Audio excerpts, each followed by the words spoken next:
When you're editing a remote interview, you often want the person who is currently talking to be larger. This means a lot of tedious keyframing to create all those transitions. Or it doesn't. With automation blocks for Premiere Pro, you can create such a transition with just a single click, and it creates all the keyframes for you. To do this, we need the following setup. In track 1, you can put the background. In track 2, we insert the clip with the first speaker, and in track 3, the one with the second. Now you can place the speakers in their initial position using the position and scale properties. Alternatively, you can apply a corner pin effect to the clips if you want to give them some depth and perspective.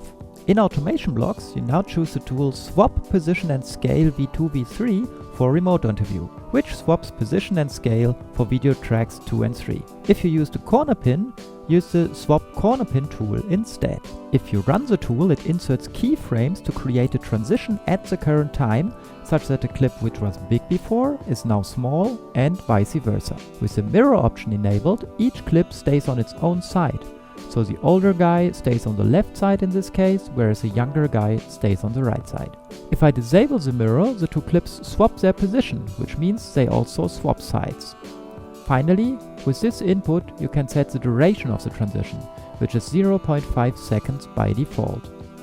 If you look at the block code, you can customize the tools even further. If you want to change the default values for the inputs, you can change those here in the first block.